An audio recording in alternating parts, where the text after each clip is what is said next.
se nalazim na jednom vrlo zanimljivom mjestu i pored građevine koju vidite na ekranu. Ovo je, kao što većina vas zna, turbe.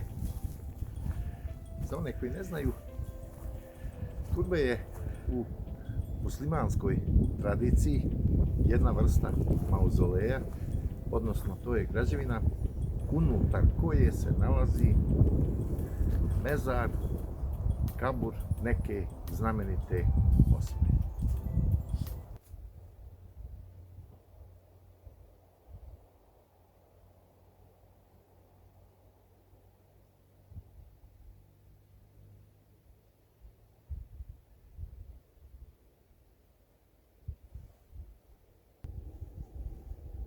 Ovo je znači ulaz u turbe.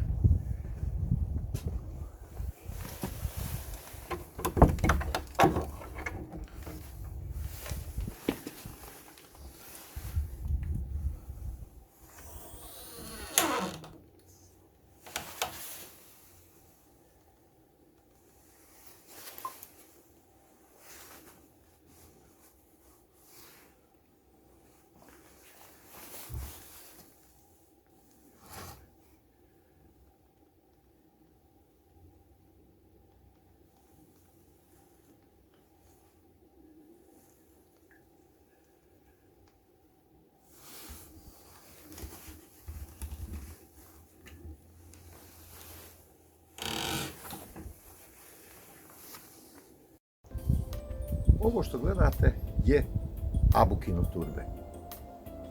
Ibrahim Dervišević, zvani Abuka, je bio derviš koji je živio na prostoru džemata Suha, odnosno na teritoriji današnje opštine Živinice.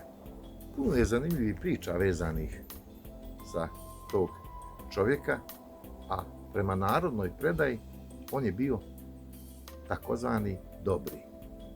Ako bi se moglo porediti sa kršćanskom tradicijom, dobri je neka vrsta sveca.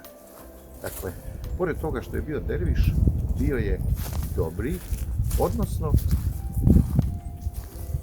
to je poseban čovjek koga je Bog podario posebnim svojstvima. A jedno od najizrazitijih, odnosno najčuvenijih u muslimanskoj tradiciji je sposobnost istovremenog pojavljivanja na dva različita mjesta.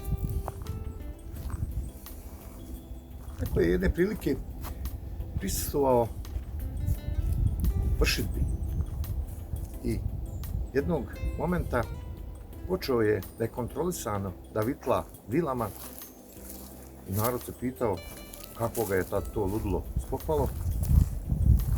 Poslije nekog vremena sav zadihan, zaustavio se i rekao dobro je, pobijedili smo neprijatelja na Rači. Kasnije se ispostavilo da se radi o bitci na Rači između srpske i turske vojske koja se odigrala 1876. godine i u kojoj je zaista turska vojska pobijedila srpsku, a svjedoci su se kleli da su u jednom momentu Srbi prijetili da će dobiti bitku, međutim pojavio se iznenada starac na konju koji je vitlajući običnim vilama upao u bitku i to je iznenadilo protivnika, tako da su u stvari Turci pobijedili i natjerali neprijatelja u bijeg.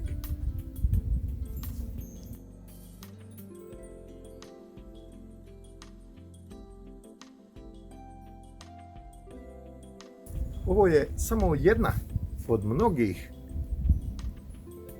priča i legendi koje su vezane za ovog čovjeka. Inače, ova uzvišica ovdje je bila mjesto na kome je često provodio vrijeme i zaista možete vidjeti i na ovim snimcima kako se odavde pruža lijep pogled na okolinu. Jednog dana je tako, sjedeći ovdje sa nekim društvom, rekao: dokle god moj pogled seže, nikakva pošast neće zadesiti taj prostor. I zaista ljudi pričaju da ovo područje ovdje nikada nije zadesila nikakva velika nevolja, prirodna nepogoda i slično.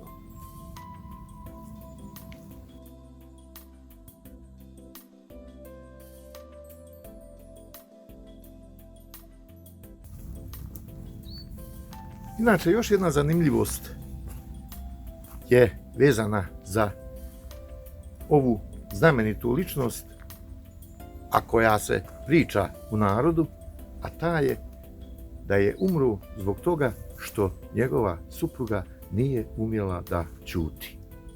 Naime, jedne prilike joj je priznao da je dobri, ali da to ne smije nikom kazati, inače će on umrijeti. Supruga je naravno neko vrijeme izdržala, međutim, poslije je svojim prijateljicama htjela da se pohvali, rekla je to i Abuka je preminuo.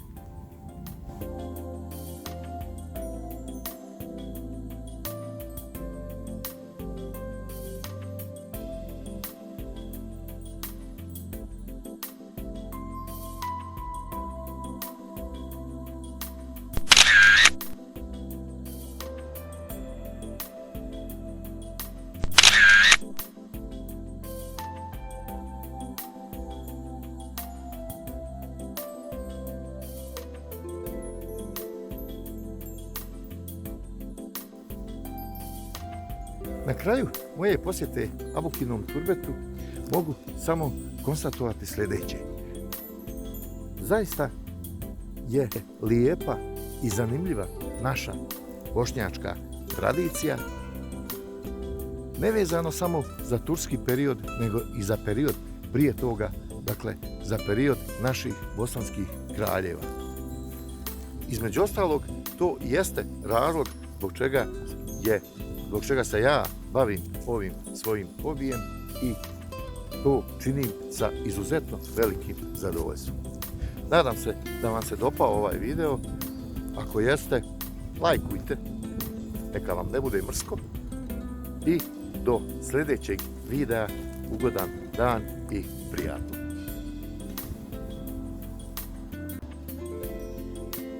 Evo, nakon posjete Abukinom turbetu idem malo ovdje u šetnju da vidim, čini mi se da ima ovdje prostora da se napravi onih mojih standardnih 4 km minimalno.